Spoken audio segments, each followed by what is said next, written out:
Good morning, ladies and gentlemen. At least this morning where I am. And if you look around, you may think, well, my goodness, we're in Santa's workshop at the North Pole. But we're not. We're in Howard's garage in Seabrook, which is a lot quieter than my house, as I have already pointed out to you, with TVs going and romantic cat songs and just noise in general. So you may hear an occasional rattle of the wind pushing my garage door or a vehicle passing by outside, but try not to let it be too great a distraction. And you won't have to be looking at spent satellite dishes and things like that lying on the floor here in a minute, because I'll share my screen and we'll go to something else, which is what I'm going to do this very now. So here we go.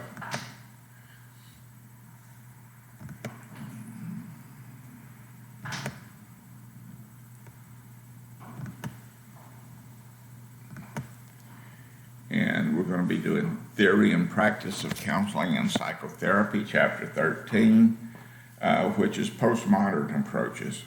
And post means after.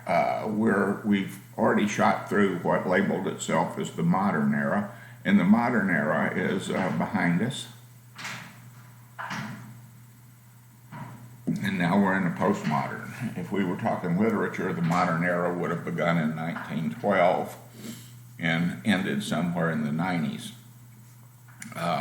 But we're not. We're talking something else, and so here we go with that. Modernism first versus postmodernism, and what's different, what's changed, other than just the titles. And there's some significant changes, actually. Modernists believe in the ability to describe objective reality. That was one of the key elements of the modern era, was that there is objective truth out there. We can find it and we can say it. But postmodernism, in contrast, doesn't really share the belief that objective reality exists independent of observational processes. When we look at something differently, when we interpret something differently, when we experience something differently, that's not smoke and mirrors. That's a different reality. We can change reality by our use of language, for instance, within which events are described, or individuals are described, or systems are described. In fact, examining the difference just in looking at these two things is an exercise in the nature of the objective argument anyway, because I'm presenting this information from my subjective reality, and you're interpreting it in your subjective reality, and neither one of those realities may be tied into the objective truth, the physical truth of what we've witnessed, experienced, etc. My wife and I were coming back from Best Buy getting a new electronic device to waste our lives with in the house. And we were at a red light and a wreck happened. She was looking off we were at the corner of NASA Road 1 and Upper Bay Road, and she was looking off to the left over at the Johnson Space Center area. I was looking down at my phone reading a book, Rage by Bob Woodward. Good book, I recommend it. Not Bob Woodward, Bernstein. Anyway, so I was looking at that. We heard a boom. We looked up. Someone had run a red light. Two cars had smacked. They were off to the side. One was driven by a tall young man. Another was driven by a young black woman. And I'm watching these things, and I'm building a story around it. He's out of his car, the front end of it all crushed and everything. He's already dialing something on his phone, his insurance company, the police, or something. The African-American lady is out of her car and frantically trying to open the back doors. She had a child in the back, and she dragged him out. The child appeared to be okay, didn't appear to be any the worse for wear, but I'm sure it terrified her because her car was smacked pretty good. And a policeman was right there. He saw it, and he cut his lights on, and he's behind him. So I didn't have to stay to be a witness or anything, thank goodness, because as I was talking to my wife about it, we would have made horrible witnesses. Neither of us knew who ran the red light because we weren't looking. Neither of us knew really what happened except two cars collided, and then the scene unfolded just as I've told you. When they talk to the young woman driving the car, she's going to have an experience, and she's going to tell it. She's going to provide the details that's part of her reality. The young man's going to provide the details that's part of his reality. The policeman is going to bring in his own observational perspective to it and sort those two stories through it, and maybe someone gets a ticket.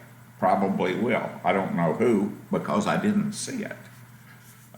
That's the subjective-objective argument.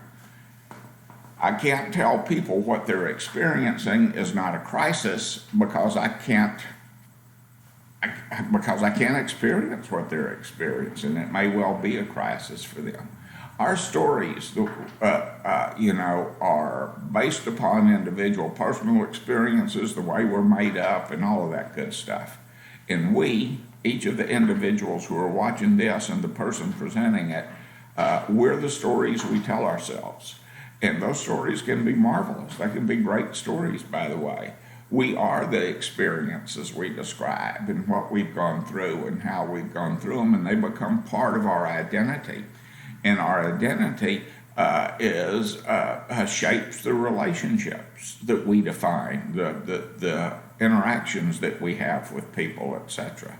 The problems that we have may be a part of that identity too, because we've accepted that that's us and that's for us, etc. Now, there's nothing to separate this particular line of thought that we're having right here, the discussion or the monologue that I'm presenting right now. Nothing really sets this apart from Adlerian therapy about subjective reality, or from existential living in the now and trying to create ourselves as we go. It's all of that. The thing that really separates postmodernism, and even Adler did talk about this a while with Gemeinschaftsgefühl way back when, remember? Is that we cannot neglect that there's a social construct, that we're still having a gestalt from the modern era, that we are bringing important things into the foreground and they become sharply in focus, etc., and so forth. So we haven't left all of that totally behind, but what we do is look, or what the postmodernists do is they're going to look at everything in a postmodern construct, and we're going to do, brief therapies, and we're going to do narrative therapies, and we're going to do social constructionism to change the way that people interpret their experience and the conclusions that they draw from it and the way that they create themselves from a story that's mutable, that they can change. Clear as mud, huh? Hopefully it gets a little better. Oh, there. This is subjective reality. Tell yourself whatever you want to see on that slide. Weave it into your story. But like that blank slide, we're not the original storytellers. If we were presenting that blank slide and filling it ourselves, would it really be what we interpreted, or would it be someone else that tells us the stories? Were we sitting here at Granddad's knee, listening to him tell stories about the family? Or at this Granddad's knee, listening to him tell stories about the world in general, the family, who we are, how we are, what we are? You think it'd be different in those two circumstances? You think the stories would be different? We're told the stories from someone else. We're taught to be. We learn to accept this is who we are, this is what happened, and this is what it means. We define ourselves in our environments initially through someone else's eyes. And so far, that's very consistent with some other theories that we've looked at in the modern era. Our experiences, however, are social constructs. When you go to a football game or a baseball game, chances are pretty good that somewhere along the line, at least here in Texas, you're going to hear a prayer. Someone's going to give a prayer, an invocation. There's going to be the national anthem's going to be played. We're all going to stand with our hands over our heart. If it's a baseball game, somewhere in the seventh inning, they're going to be singing in Texas, in Houston area, at the Astros game, deep in the heart of Texas, or America the Beautiful, something along those lines. And these are things that we do to remind ourselves of who we are. And this is a big old story that we tell ourselves. It ends with the moral, we're the land of the free and the home of the brave. Well, that's not true for everyone, really, but that's what we do. Social constructionism is a psychological expression of this postmodern worldview. It values the client's reality without disputing whether it's accurate or rational.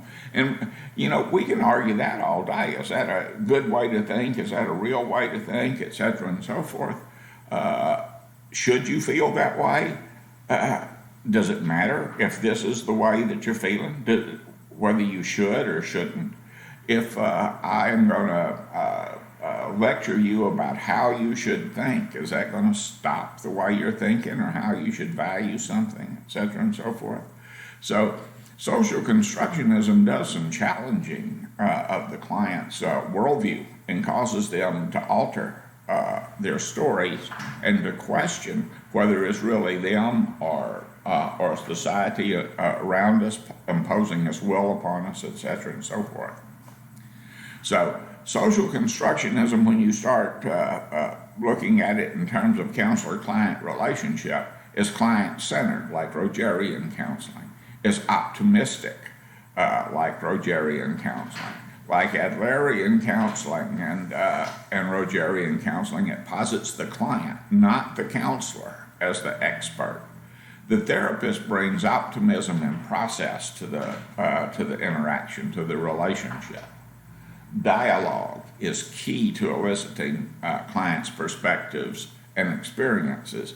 And a lot of times this is referred to as Socratic dialogue, where you ask evocative questions like you would in motivational interviewing, which, by the way, is right on the edge between modernism and postmodernism, to bring the client's perspectives and experiences again into the foreground where we can talk about them and perhaps change them.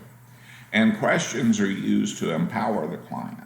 And by empowering, I mean you're going to gain insight, etc., through the experiences. The power of cultural narratives is key. Individual reality, including current problems, are culturally defined and must be collaboratively deconstructed and reconstructed to make sense out of them and to resolve the issues that we may be having with them. Awareness grows in the individual in the process of the influence of the dominant culture to see how certain beliefs and things didn't originate with you. They were imposed upon you by the environment and people in the environment. And counselor and clients co-develop solutions that are unique to the situation. We don't have a predetermined idea of what you need to do to get over this, but this is something that we come upon ourselves. Now, in postmodern approaches to addiction counseling, you may find something like harm reduction, which is or the client, or where the counselor brings certain conditions to the relationship to help the client not do what they're doing as often, or not do what they're doing as seriously from time to time.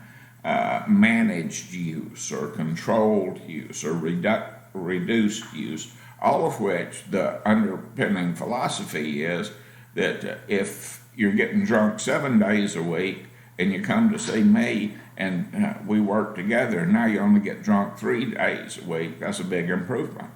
Well, your use is cut more than 50%. So, it depends on your perspective. How many fatal car accidents do you need to have for them to be a problem? How many DUIs do you need to have for it to be a problem? How many divorces do you need to have for it to be a problem? How many jobs do you need to lose for it to be a problem? You can see there's some issues with that. And sometimes the cultural narratives don't hold up under scrutiny. We say things and we believe things that we put forward as part of our experiences and reality, but when you really examine them closely, they fall apart because they weren't true to begin with. Key concepts of social constructionism. It's assumed that there are multiple truths, and there are. When we talk about Benedict Arnold, the general in the Revolutionary War who sold out, who gave Fort Detroit to the British and sold out the Continental Army,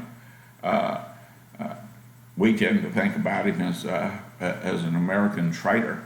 The British may talk about Benedict Arnold as a Tory patriot who came to his senses before he betrayed his king and country. By the way, subjective or whatever, you cannot get around the fact that the founding fathers of the United States of America, each and every one of them, were traitors to their country and betrayed their king and the British crown. Reality subjective. Is the glass half full? Is the glass half empty? You say tomato, I say tomato. Does that make one of us wrong necessarily? And does the right one get to crow over the wrongness of the other's position? Well, what it means is we're looking at it from our own perspective. If I were in a classroom right now, I would hold up a book and I would show it to you guys, and I would ask each of you to tell me what you saw to describe that book, what you see as reality. And some of you would see the spine of the book, and it would be a narrow strip of book with the title on it usually, so that if it's on a shelf you can read it. Some of you would see the front cover of the book, which is an entirely different description. Others would see the back of the book. Some of you would see the page edges, which are just white, And if I ask you to describe the book that you see, then you understand the subjective nature of reality. There's an old fable, Hindu fable actually, about the blind man and the elephant. And there are half a dozen blind men or so sitting at the gates of the city. And when an elephant comes by, they're invited to see the elephant in the way that blind men see them, and that's to touch the elephant. And one blind man felt his trunk, and he said, "Oh, an elephant is very like a snake, The other felt his tusks and said, "No, an elephant's more like a spear." And one of them felt his ear and says, "No, an elephant's like a really large leaf." Others felt the leg and says, "No, an elephant's very much like a tree." And the moral of the story is an elephant's like all of that for a person who's feeling it. And it depends on which one, it depends on which one's doing the feeling to draw the conclusion from that particular experience to the general, which is this is what an elephant's like. They're not wrong, but they're not totally right either. There is no objective reality to their subjective experiences there. And we encounter that all the time, all the time. In fact, in my own recovery, I might could have said to you, that I don't give up. If someone, wants to argue with me about something, I'm not going to lose that argument because I'm not going to quit until I win, and I'll win when the other person withdraws from it. And I would say that's a strength. Dear hearts, that's not a strength. That's a weakness. And coming at it from where I'm sitting this morning here on November 30th, 2020, that is a weakness for me. And I've made that determination in my own subjective day-to-day experiences. It's much more important for me to be right than it is for me to win. So that if I talk to someone who has a different perspective than me, and I come to the conclusion that they know more about the circumstances, or that their perspective is better, I will change that. And I can't remember the guy that did the Ark thing. I can never remember his name. Seems like it's Hill or something like that. Has the Noah's Ark deal in Kentucky, and you can go there and run around inside this recreated version of Noah's Ark, and there are things to do and all this cool stuff. It's kind of like an amusement place. But he and Bill Nye, the science guy, had a debate, and they had a discussion, and they were at the Ark, and a reporter asked both of them the same question. And of course, Bill Nye was saying that you couldn't fit all the animals in America on that Ark, much less all the animals in Kentucky on that Ark, two of every kind, much less those in the world, etc., and so forth. But the reporter asked each of them, what will change your mind about this?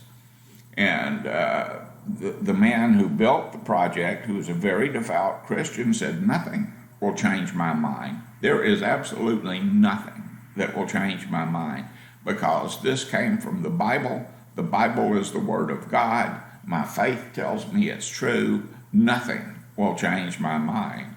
And the same reporter asked Bill Nye the question and said, what will change your mind? He said, evidence. Show me that I'm wrong, and I'll change my mind. That's all you got to do. Prove to me that this happened. That's all you got to do. Reality is subjective. Whether you're looking at things whether you're looking at objective facts and making determinations of that. People look at objective facts all the time, dear hearts, and come to the conclusion it's not true. We're going through a big paroxysm of that in our country right now. Here's objective reality. No, it's not. That's fake news. Oh, well, okay.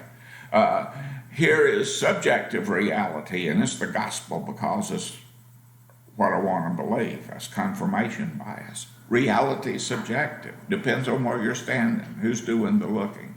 Objectivity can get lost in subjectivity, etc. We use language to shape our reality. A whole bunch of what we do as counselors, honestly, is helping people talk to themselves differently about who they are and what their experiences are and what it all means.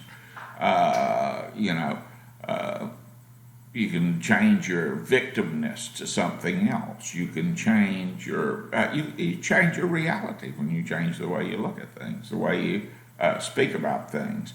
And that's true even in matters of faith. I always liked the idea, as a lit major, that when God decides he's going to create something, he speaks it into being. It's his words that shape reality. Kind of cool, huh? Go back and read that whole Genesis thing again from the language perspective. It opens your eyes a little bit. Counselors take a collaborative stance.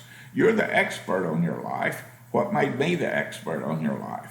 I don't necessarily know what you want, where you've been, how you felt, how you're feeling now. So we need to collaborate with our clients and take into consideration what they want to do, what they want to get out of this, and not necessarily just where we're coming from. We also consult rather than advise or instruct. Again, this approach to counseling can be difficult on someone who's coming there with a particular issue that they want to resolve, and what they want from you and I is to tell them, to give them a behavioral prescription. What do I need to do to make this go away? What do I need to do to resolve this? That brings us to solution-focused brief therapy, SFBT, we'll call it for short. And so when you see that, that's solution-focused brief therapy. And we can cut to the chase on that a little bit. I always liked this old joke that I first heard on Hee Haw back in the 70s. And Archie comes in. Archie is the doctor, and someone comes in, Junior, I think it was, and he shakes his arm and he says, "Doctor, it hurts when I do this." And the response from the doctor is, "Then don't do that." "Doctor, my arm really hurts when I touch it." "Then don't touch it." Simple, huh? Nice, clean solution. Not always that easy, but you can't get much briefer than that. SFBT has a positive view of human nature. Human beings are healthy and they're competent. We don't always know that. We can do for ourselves. In the 70s, there was a book that came out. It was written by an inspirational writer. I guess you'd call him that, motivational speaker, motivational writer type, name of Og Mandino. And the book was called The Greatest Miracle in the World. And of course, human beings, the reader, you, me, whoever is perceiving this, is the greatest miracle in the world, because out of everything in the universe, we're unique. No one has been exactly like us, had our experiences, etc., and so forth. Now, we can stop and argue that philosophically all day long, but the point is that, you can affect changes in your life. Why can't you? What holds you back? Can you not get up and move? Some people can't. Can you not see? Some people can't. What facilities do you have? What senses remain to you? What powers do you have? What strengths do you have? You can utilize these things in a positive way. SFBT has, this isn't unique to SFBT. Other humanistic positive approaches hold that too. Rogerian counseling, existentialism, Adlerianism to some degree. The past is downplayed because you can't really change the past, can you? Something that's is out of your power to manipulate, while the present and the future are emphasized. That's not necessarily true. However, the past that isn't finished, per Fritz Perls, is unfinished business, and it is the present because you're still dealing with it. But you can look to the past and draw examples of where you want to go in the future by plotting where you've been. Key focus of counseling is upon what's working, what has worked, or what may work. That is brilliant. That is key. I love that notion that when we look at a situation, when we look at a problem, we look at what has worked in the past. There was a time in our lives when that problem wasn't there. And there may have been a time in our life when that problem was there and we made it go away. If we look at what has worked, then we get an idea of what might work, and we can take it from there. Solution-focused brief therapies have proven to be effective in working with a variety of individuals and situations. And so that clients can assist, counselors can assist clients in finding exceptions to their problems. And we do that. You can do that in group. You can do it in individual counseling. You can do it in exercises, all kinds of things. It's got a wide application. Focus shifts, though, from problem orientation to problem solution. And as I think about this, and I look at something like the big book of Alcoholics Anonymous, we become problem-based people in a sense, if we follow the philosophy of the big book, because our identification is our problem. Hi, I'm Howard, I'm an alcoholic. Of course, I'm a lot more than an alcoholic, and I have a lot more going on in my life than just being a drunk, right? But that's the big problem that I have to solve. I have to do something with that reality, my alcoholism. If I'm looking at it from a purely objective state, where I'm in the grips of a disease process, for instance, that's going to follow a physiological pathway to a particular end, if I don't do something to intervene or to interrupt it, then that makes a determination for me of what kind of things I'm going to have to do, like establish sobriety and not drink. I'm powerless over alcohol, right? And what's the solution? Here are the steps that we took as a program of recovery. And it doesn't really move away. It doesn't shift from problem orientation, because it teaches me that this is a problem that can always return. But it is very postmodern in the sense that here's the steps we took, and these are solutions, and we can reform our stories. We can change our narration.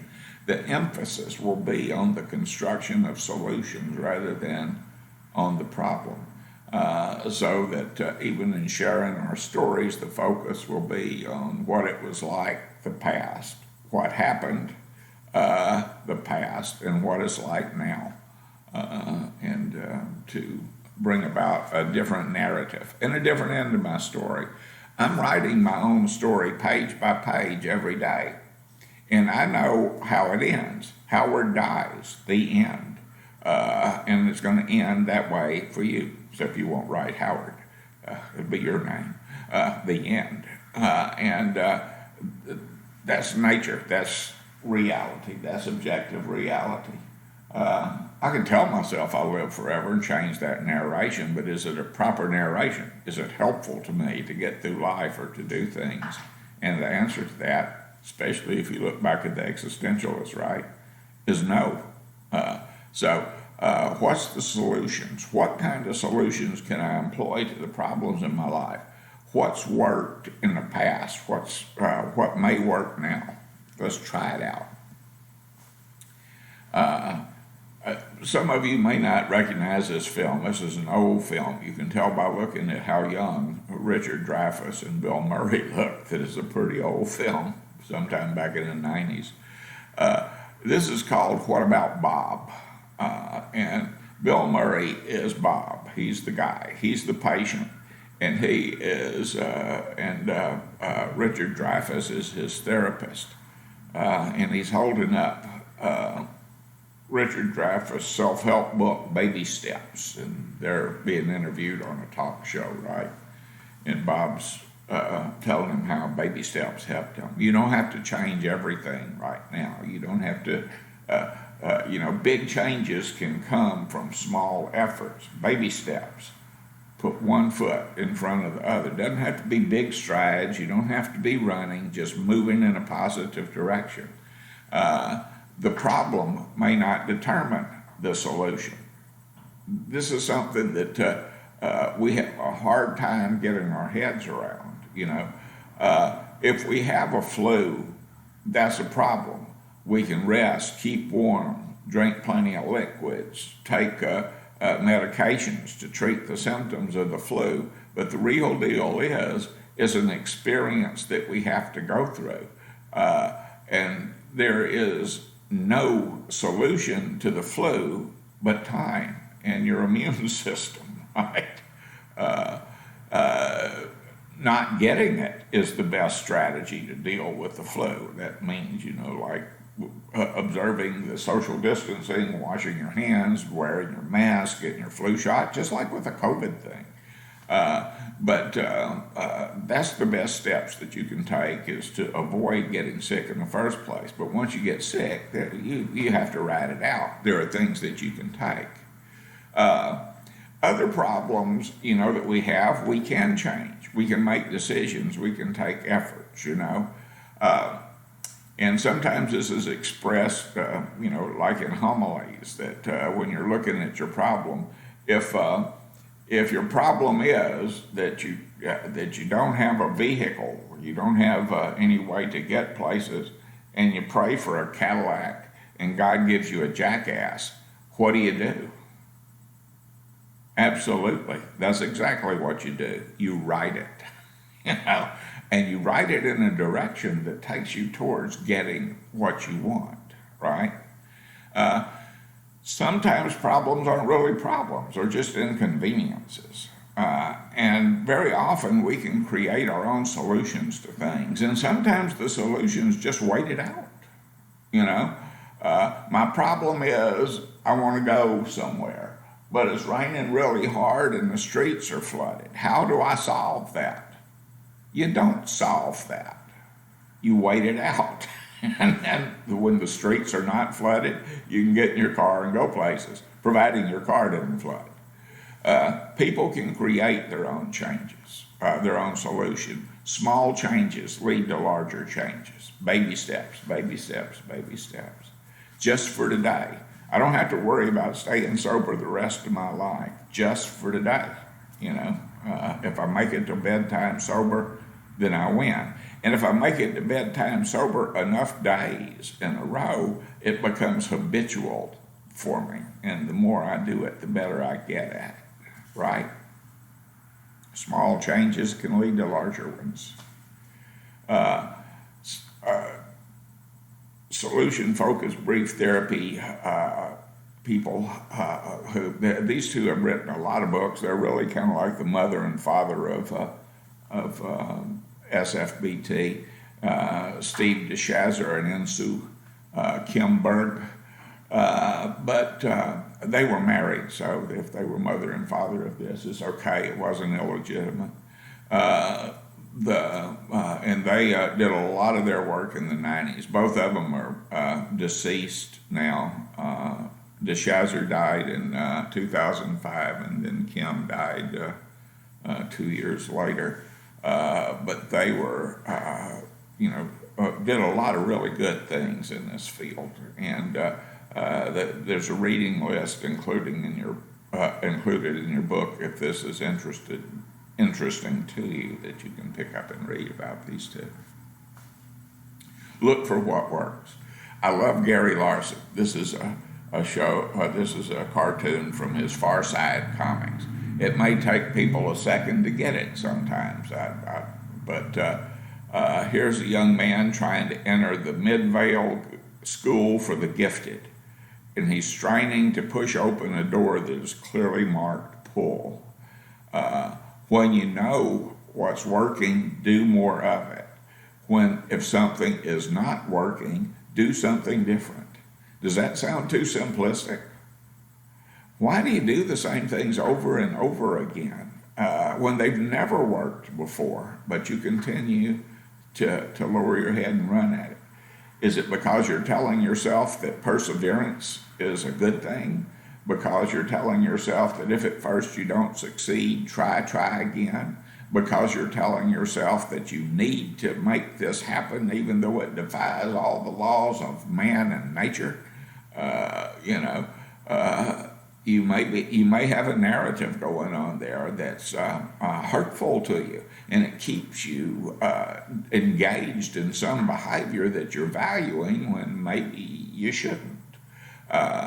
And so if I were doing solution-focused brief therapy with someone, I'd be asking them questions, and not facetiously, how's that working out for you? Although that is a very good question from this perspective. What could you do differently? What do you see that might work? What do you think's holding you? What do you think's keeping you from succeeding by doing the things that you're doing? If something's not working, guys, do something different. And if it's something that you knew that worked in the past, or something that's working now, even though you didn't want to do it, when you figure out that something is working to get you to where you want to go and is making the changes, do more of it. Does this sound like someone talking to people about relapse? Could be. What happens when people relapse in recovery? Good question. I'm glad you asked it. We stop doing the things that get us to where we are. We stop doing the things that keep us sober. We rest on our laurels. We start saying, well, that worked out just fine. In fact, it worked out so fine I never have to do it again. I'm exempt from working the steps, having a sponsor, etc., and so forth. I don't have to go to those meetings anymore. I don't want to go to those meetings anyway. I'm tired of living my life by committee. I don't need people to tell me how to make decisions for myself and yada, yada, yada. I don't like AA anymore. Poor me, and drink. If something is working, do more of it. If it's getting you what you want, do more of it. I went the wrong way. Pardon. People have the capability of behaving effectively. We do. We just have to define what effective is and look at it and take off. We also, as Ellis pointed out, have a more than a simple capability of behaving ineffectively too. We can go either way. Problem-focused thinking prevents people from recognizing effective ways that they have dealt with the problems in the past. They don't see their successes. They're too caught up or caught by the problems that they're experiencing now. They're overwhelmed by them in many cases. We can focus on the future, not where you are necessarily right now, although that comes into play big time eventually, but focus on the future, where you want to go, where you want to be, how you want it to be. And people ask questions like, suppose a miracle happened. We'll talk about this a little later on too. And your problem disappeared overnight. Where would you be? What would your life be like? What would you be now? There are the exceptions to the problem in the client's past, or there was a time when the problem wasn't present. When you weren't in jail for committing a crime. There was a time when you weren't addicted to heroin. There was a time when, when your marriage was happy and you guys weren't at each other's throats and, it was more satisfying to you. Let's look at that. Let's talk about what was going on there. What were you doing then that you stopped doing? Or what happened in that situation to bring you to the point where you are? And that's an appropriate focus on the past. But you don't look at the past in terms of beating yourself up over it or doing some kind of penance or anything. You look at the past as a guideline, as a blueprint for where to go next. How to get out of this place that through whatever circumstances, your choices or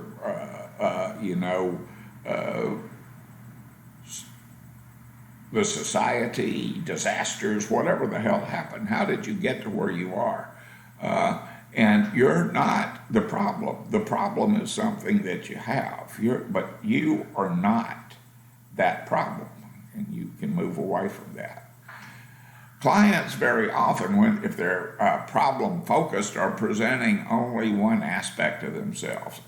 I get drunk. When a problem arises, I get drunk. When I have a fight, I get drunk. I get drunk to express my emotions. I get drunk to not express my emotions. I get drunk. That's who I am. I am Howard. I'm an alcoholic. And that's all you get to see of me. And I'm not knocking AA, guys. I'm just trying to illustrate a point here. And that's only one aspect of myself.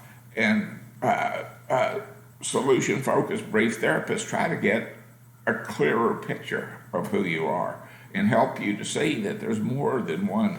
You're more than your problem. No problem is constant. Change is inevitable. Change is the thing that happens, you know. I used to have a button because I was a button collector, and as you know, I still wear them around sometimes. You've probably seen them on me.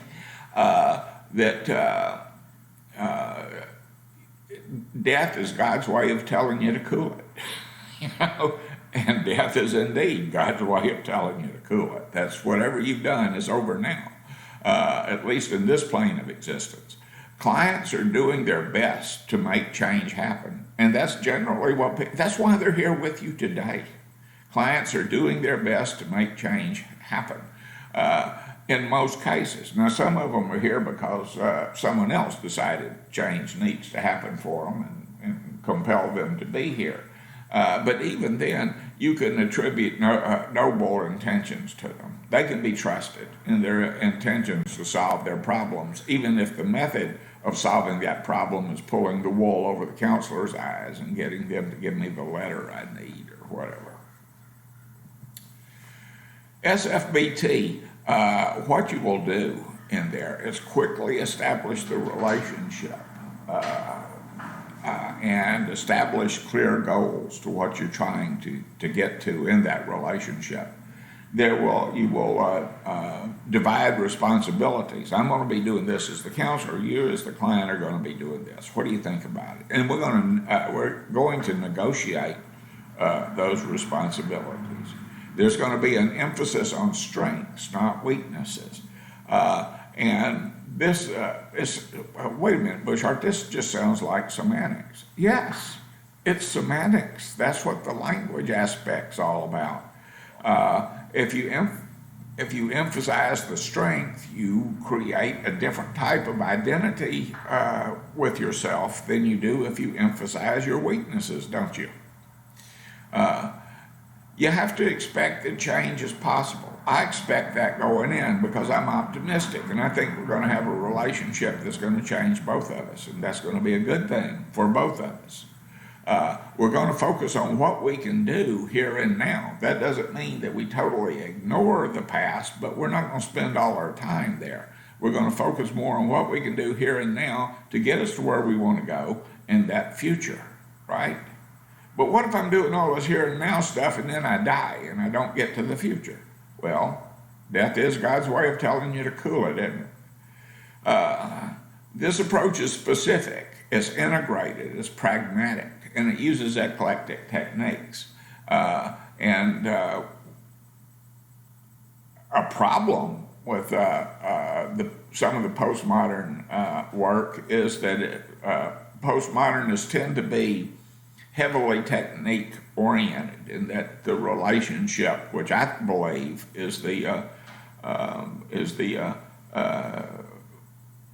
key factor in predicting a positive outcome, the quality of the relationship between two people, may suffer from that. Too much emphasis on eclectic techniques. But you do frequent assessment of progress, and you'll see this incorporated, these ideas incorporated into substance abuse counseling all the time.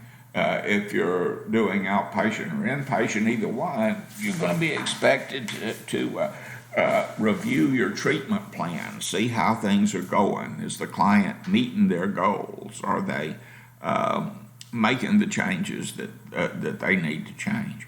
We also have to be cognitive of time. Some programs, 12-step programs, for instance, AA, NA, religious changes, churches and things like that, you're expected to do certain things basically forever. In a program of change, we who are in 12-step recovery often refer to our work that we do there as our program, and we refer to the place where we go to do that work as the program. And a program is something that you do day in, day out, until it becomes habitual, and you do it over a protracted period of time. That's not what happens in SFBT. You're very cognitive of the time that you have with people, and you try to limit that time to as short a period as possible. Get in, make the changes, get out, have a good life, see you later. Or not, hopefully not. You know. Socrates, I mentioned that Socratic dialogue. Socrates, who may or may not have existed, Plato existed because he wrote about him, but this is a quote attributed to Socrates: "I cannot teach anybody anything. I can only make them think." That's Socratic wisdom, and he's got a lot of it. If I'm wise, it's only because I don't think I know what I actually don't know. When you think you know something that you don't know, then you're in trouble. Then you're not a wise person. Then you may be a fool, in fact. But in one of the dialogues that Plato wrote about Socrates and one of his students, Socrates is saying that when you're born, basically, and this is a Platonic idea, that you have awareness of all kinds of things in you, things that you know already, but you don't know you know them. And to prove his point, Socrates got hold of a shepherd boy and asked him some questions. And by asking him certain questions, he led him to certain conclusions, or set the stage for the young man to have, that was unfortunate, to have certain conclusions. And he took a stick and he drew in the dirt, and he drew triangles and lines across the triangles. And he asked him about what can you conclude if you do this, and what about this angle, what about that angle? And in just a few minutes, by asking these questions, Socrates got a little shepherd boy who couldn't write his own name to explain the isosceles theorem of triangles. He drew it out of him by asking questions, and the boy was uneducated, but he had a brain, and that's a key element of this. I'm not teaching you. I'm taking you somewhere, and doing this by asking questions and helping you focus, you can come up with your own solutions. You're a smart person, I don't have to tell you what to do next. You can figure that out on your own. All I'm doing is collaborating with you. The process, counselors listen as clients answer the question, and it's a key question. And if you've been in counseling, you've probably heard someone say this, usually on the very first day: "How can I be useful to you? What can I do for you today? What would you like to happen here?" These types of questions. The counselor helps the clients articulate well-formed goals. I just want to be happy. Well, how the hell are you going to know when you're happy? What does happy look like? Does a bell go off? Do you win a prize? I don't know. Like the Cowardly Lion, he gets a medal to prove that he's got courage. It poses the question: what will be different in your life when these problems are solved? Is this going to make you happy? Is happiness something, as we've studied before, you pursue it obliquely? It comes from straightening out other things and having other things in your life. But if you can't name what you want, you don't know what it is.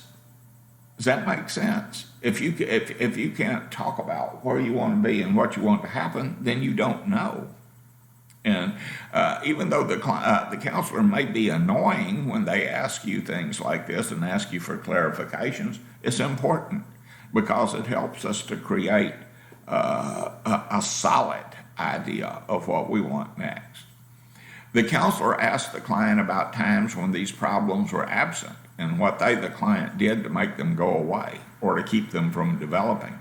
And then feedback's offered at every session. We'll let you know how we think you're doing, what we see is going on, etc. And we can develop a rating scale for assessing progress on a scale of 0 to 10. How well do you think you did on meeting your goals this week? How do you feel about accomplishing the things you said that you were going to accomplish since our last session, etc.? The relationship is important, and the relationships, de Shazzer describes 3 kinds of relationships that may develop between the counselor and the client. And one is the customer relationship. The counselor and the client jointly identify a problem and a solution and then work toward it. That's a collaborative approach to problem resolution for sure. Another type of SFBT relationship is complainant. The client describes a problem but's not able or willing to assume a role in constructing a solution. And the client believes that a solution relies on someone else's actions, like the counselor. It's my job to, you've got this problem, my job's to provide you with a solution. Or I've got this issue going on, but it's really not my issue, is I'm suffering this because I'm married to an unreasonable person, or because I made a mistake and now I'm bound up in the legal system, yada, yada. It's someone else, it's not me. So if they do this, then my problem will be taken care of. And then there's the visitor. There's the one, I don't have anything to do with this. I don't understand this, I don't know why my boss, wife, policeman, judge, doctor wants me here. Someone else wants me to be here, so I'm just being compliant for their sake. That's kind of hard to work with sometimes, except they're here. And here's a cool thing about a client being here. Regardless of the reason they're here. And that means we have an opportunity that we perhaps can establish a relationship. And these relationships are not set in stone. They're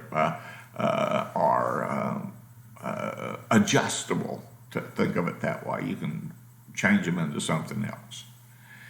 SFBT techniques and procedures are guided by the client. They're not determined by rigid standards and what's going on with them, what may work with them. We think about these things too. What might work, what would work, which technique would work best with this particular client at this particular moment, and am I the best person to bring this technique to bear there? Those types of questions. These aren't rigid standards. It causes you to think about our roles in the interaction. The counselor begins the process with questions. And one of the key questions that you do from SFBT is maybe ask the client, what have you done since you called for an appointment that has made a difference in your problem, one way or the other? And of course, the answer many times is nothing, I just got drunk, nothing, I just got high, nothing, and the wife threw me out, nothing, and my boss fired me. Exception questions. How was your life when this problem did not exist? What did you do? What can you do now? And then the miracle question. If a miracle happened and the problem you have was solved overnight, how would you know it was solved? What would be different? And of course, there are a lot of other questions that you would ask along these lines. And so this approach requires, knowing a little bit about what types of questions to ask, having timing about when to ask them. And as I said, you can pull techniques from eclectically from other approaches. You could do a gestalt with these people, etc., and ask what and how questions.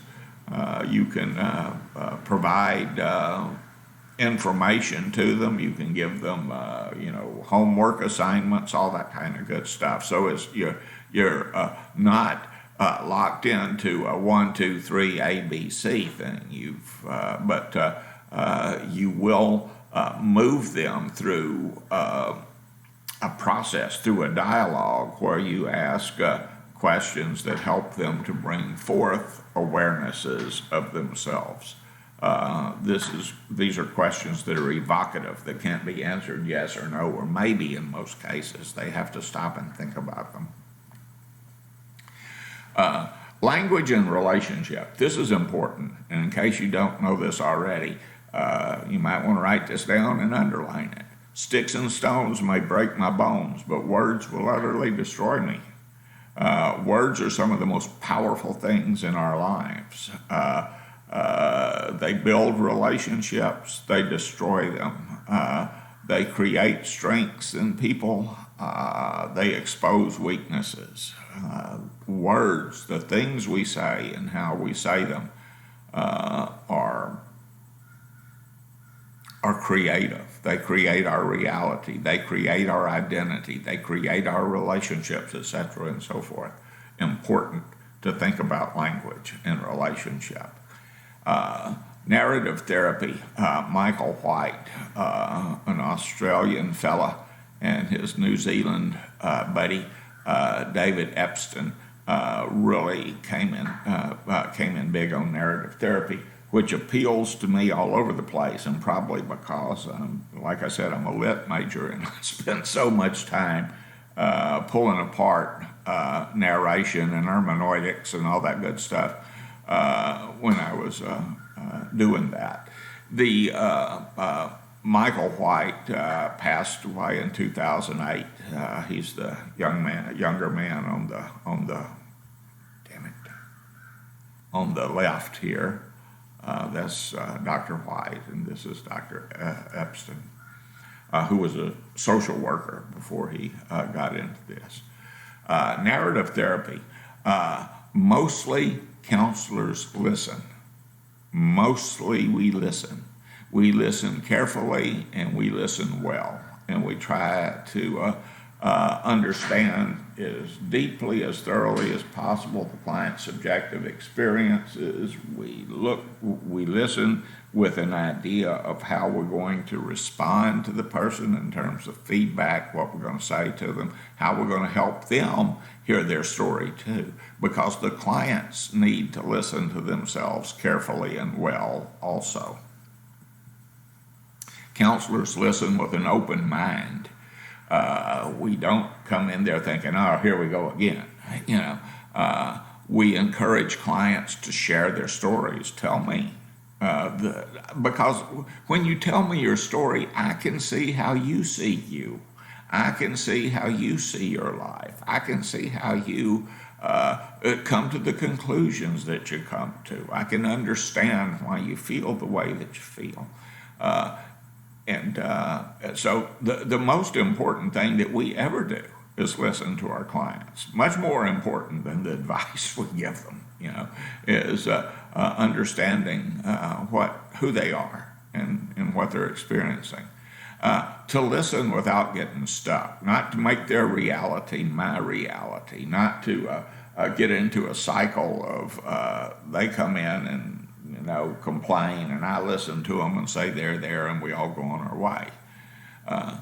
Counselors listen and have respect and curiosity and persistence, so that when I'm listening, I can ask key questions or make key statements that help the client to better hear what they're saying and how I hear what they're saying. And when you hear, if we're shooting for understanding, guys, if I ask you a question or make a statement that indicates to you that I'm not getting what it is you're trying to tell me, but that I am working at trying to get what you're trying to tell me, then chances are pretty good you may take another approach to telling me that thing. And then, next thing I know, we're having a dialogue. I believe that the problem is the problem. It's not the person. The problem that got you here is you got a DWI. You're not that DWI. You're not that lawbreaker. And I've had people who've come in and bound up in the legal system that it's a horrible thing now. I'm a criminal. I am a criminal. I have followed the rules all my life, and now this morning I am a criminal. And they put me in jail, and they handcuffed me, and they threw me in the back of a car, and they carried me down there, and they put me in jail like a thief, like a murderer, like a rapist. They put me in there, and all I did was had a little too much to drink. Now I'm a criminal. Yeah, technically you are. You've got a record now, but that doesn't define who you are. That doesn't mean that all your life before this is over, does it? The problem is the problem, not the person. A narrative process is collaborative. There is a demarcation between the person and the problem. We make a clear distinction. To put it in simple terms that we probably heard before, we separate the sin from the sinner.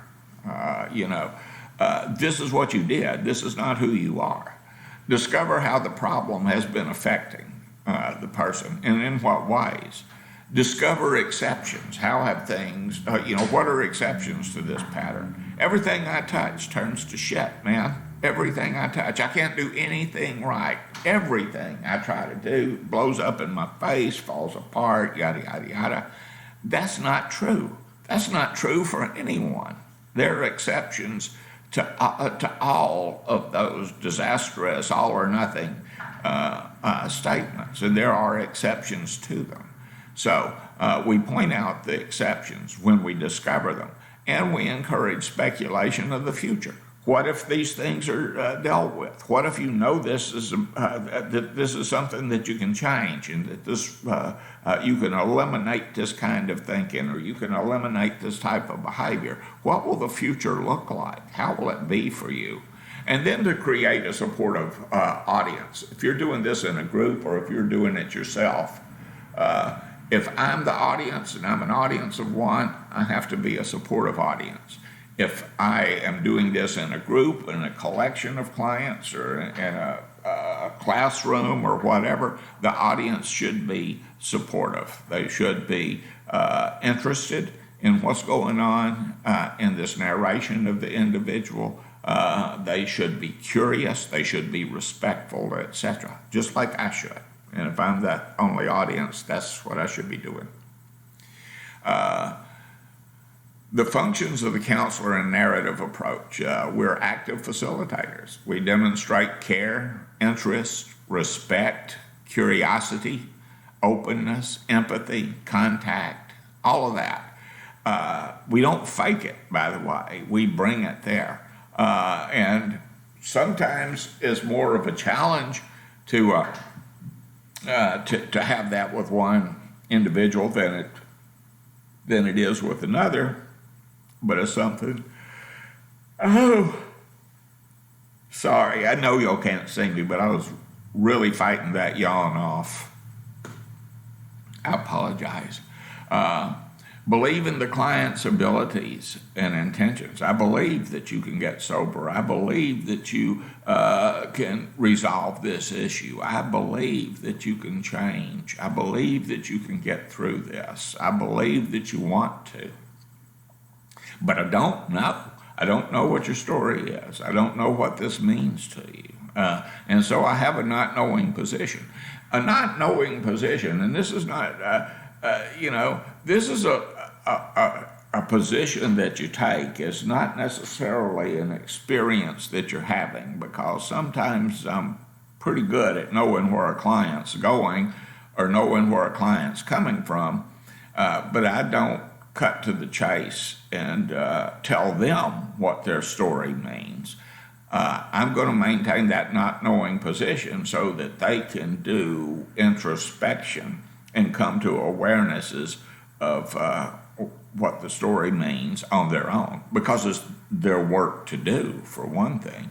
But it's more meaningful to them when they get to that conclusion that they've reached through my not prescribing a position to them or prescribing a meaning to them. And when I'm doing this, I can still ask them questions or make statements that help them construct a preferable storyline. I once had a client who was telling me, and her story was like this. I was married before, and I had 3 kids, and I met my husband now after my divorce, and he'd been married before, and he had 3 kids. That beginning to sound a little like a Brady Bunch, right? My first husband was an alcoholic. My second husband was an alcoholic. My second husband got hurt on the job and couldn't work, and he was getting a disability check. And I had to race him to the post office to get that check, because if he got it first, he'd drink it up. I'd have to race him to the mailbox. And this lady worked 2 jobs, and both of them were somewhat menial. And I'm not saying anything bad about it. She was just had a janitorial job where she cleaned offices and things like that at night. And in the daytime, she worked till, had a part-time job where she worked the morning and up until just past lunch in a school cafeteria, I think, like junior high or something. So she was a cafeteria lady in the daytime and a janitor at night. She worked a lot.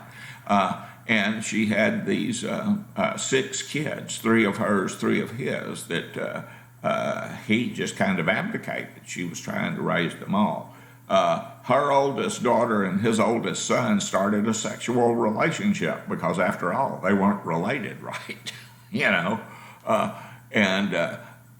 And she's telling me all of this, and she says, it's horrible. I can't go on anymore. And I said, well, let's look at what your possibilities are. What kind of choices that you have here.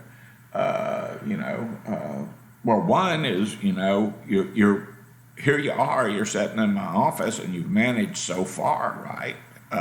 So that you could just walk out of here and go back to living the way you were living, and because you've been managing it. And she says, oh no. She said, I'm so tired. I'm exhausted. I can't do that anymore. I don't want to do that anymore. I said, oh, okay. And I said, well, you can do an intervention and try to get this guy into, going into treatment. You can, do a bottom line with him and say, you either, straighten up and fly right, or I'm out here. And she said, oh, no, I couldn't do that. He wouldn't, I've threatened to leave him 100 times. He won't do it. I said, have you ever left him? And she says, well, no, I haven't. And I said, well, you didn't have these problems until you met him. You didn't have these problems with him until you hooked up with him. You could just go back to that time when he wasn't in your life, she had the most shocked look on her face, and she said, I could never do that. I said, why could you never do that? She says, I can't make it on my own. And I said, yeah, except you are making it on your own. You are the thing that's holding this all together. It's not other people that are holding it together. You are the one that's keeping this system running. You are the one who are bringing in bringing home the bacon and frying it up in the pan. You're doing all of this. You're on your own now. And it was like watching a light bulb come on. She had never stopped really to consider that. And that's not because I'm so brilliant and wise. I'm just listening to what she had to say, and this is what she told me, but she couldn't hear herself. And now we could help them. What would you do if this problem wasn't there? What would you do if you weren't having to race this guy to the mailbox? What would you do if the 2 oldest kids weren't knocking boots and creating turmoil in the house? What would you do? How would it look? What would it be? And I'm going to collaborate as a junior partner in this relationship. Now, here's another thing about counseling that you may know already, is I have no idea what happened in that case. I saw the lady maybe 3 times, and then she never kept another appointment. She made a couple, but she never kept them.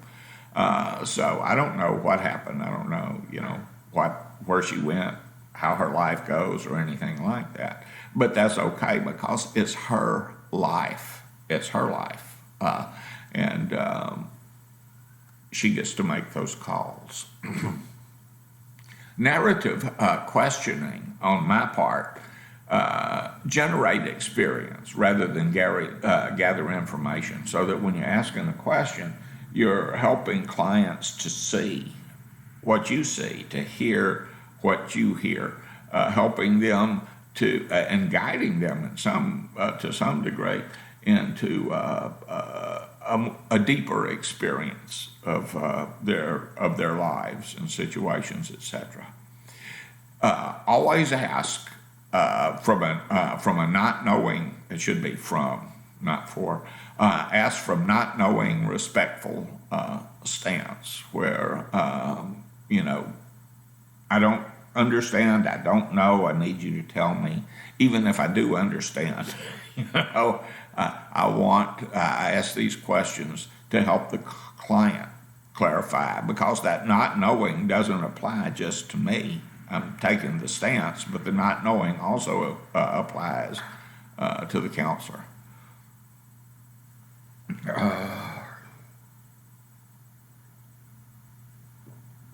We were talking in a group one time, and a lady shared, when I was a kid, I was helping my dad pack and everything, and or helping my dad unpack.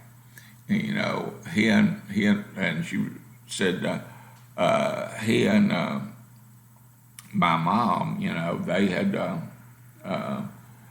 4 kids, including me. And, we could hear them in the bedroom. It's a wonder we didn't have a house full of kids, But after my youngest sibling was born, my mother had her tubes tied, and so she couldn't get pregnant anymore. But boy, I was glad when we moved into a house and I got a bedroom that was further away from my mother. And relationships were strained between those two, and I didn't really know why. They were still, they were still intimate, but I don't know why the relationships were strained between them. And one day I, was helping my dad unpack. He was coming back from a business trip, and I found a box of condoms in his luggage, so I know they were still having sex. And I said, if your mother had her tubes tied and couldn't get pregnant, why was your father using condoms? And I'll never forget the look on her face.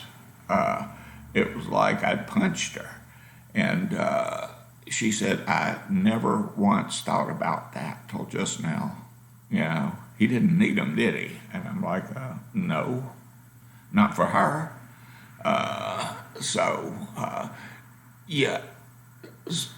Asking the questions and asking questions should help people understand themselves. It's not always about just getting information. And again, if you tell me that mom and dad, are sexually active and they don't have, and there's no risk of getting pregnant and there are condoms involved, I have to assume, and the thing that jumps immediately to my mind, and of course I don't have a dog in the hunt, so to speak, is that infidelity's going on, right? So that may just be my suspicious nature. But when you ask evocative questions, you cause people to think. And sometimes when they think, they have to think about things they've been trying not to think about, or avoiding thinking about, or pretending like they don't see. You assist clients explore dimensions of experience and living situation and help deconstruct problem-saturated stories.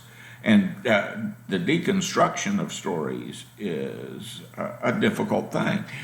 When I asked the young woman the question about the condoms, that's a deconstruction of a narrative that she had going on. This is a story that's shaping this experience and reality, and now I ask her a question that makes her take a sharp turn.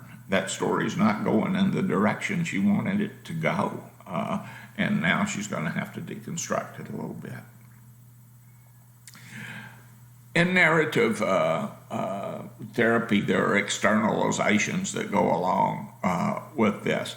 I told you at one point that as chemically dependent people have a problem with externalizing. They assign blames and projections and rationalizations and denials, and they shoot them out there into the external world like nobody's business in an attempt to avoid any kind of responsibility for what it is that they're doing. We want to cause them to bring some of that back, some of the responsibilities, some of the to internalize ownership, to name it and claim it, say this is mine and this is what's going on with me. And that's important in one sense. But in another sense, we need to separate the person from identifying totally with the problem. You are not the sum and total of your problems. You're not. There's more to you than that. So we separate, or try to separate that as much as possible. Externalizing conversations, the ones that we have, helps to free people from their self-identification with the problem.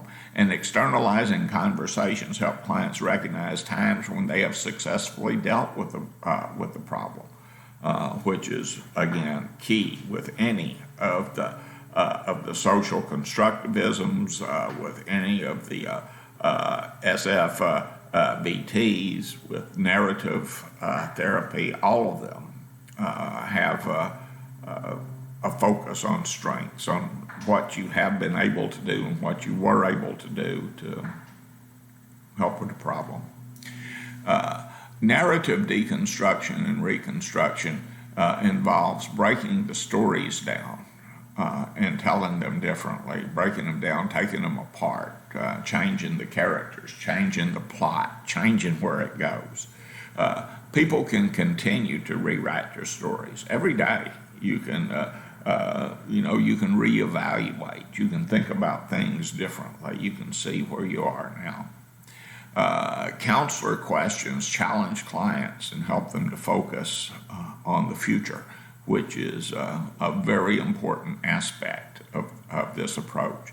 And there are support, and the supportive, appreciative audience helps new stories take root. If you listen to me carefully and accept my narrative and question me in such a way as it helps me to refine that narrative and to look at new aspects of it, then the new stories take root and the old ones fall by the wayside. I am the story that the child Howard told himself. But as I grew and became more sophisticated in my thinking, I had to challenge a lot of that child's realities. And I have to challenge that. I have to challenge my realities all the time in my life. And you do too. So it's not something that should be new to us. In conclusion, postmodern approaches are personally liberating for the clients who participate in them. I get to see that I'm not a helpless victim of circumstances, even though my society has done a great deal of creating who I am and where I am and how I am. But I have a big say in how I'm going to be too. These approaches have a place in the treatment of substance abuse disorders, but maybe they shouldn't be the first choice initially, but some of the techniques can be employed initially. And I say that guardedly because there's been a lot of evidence that brief therapies have brought about some pretty profound changes in people who have substance abuse disorders. But anyway, that's kind of up in the air. These approaches help clients to overcome stigma because they're recreating a narrative. They're creating a new narrative where we can write stigma out of that. And we don't have to accept the labels that other people put on us, and we don't have to buy into their attitudes that they have toward us.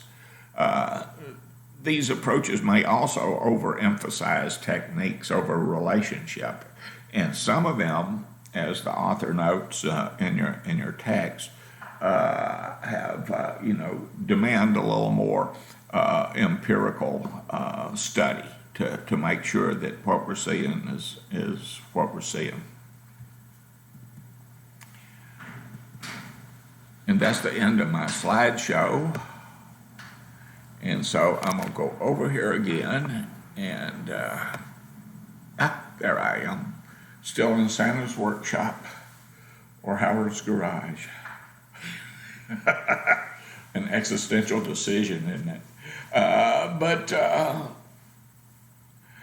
this is we're barreling down on the end of the semester, and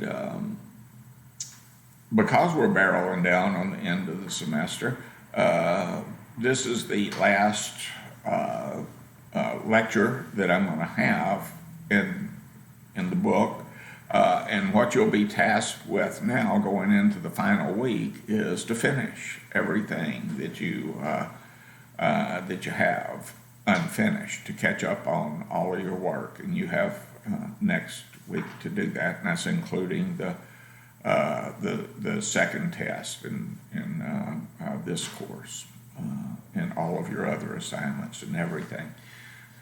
So do that. It's been very interesting this semester to work from my house in my garage.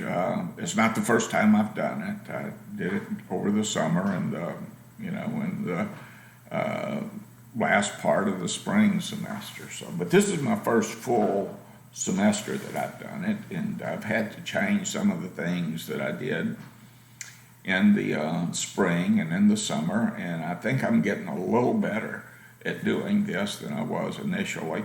I still miss having you guys in classrooms so that we can interact and things like that. But que sera, sera. It kind of is what it is it not? So anyway, thanks for hanging in there. Good luck to everyone. Hope to see you next semester. And finish that work. Bye.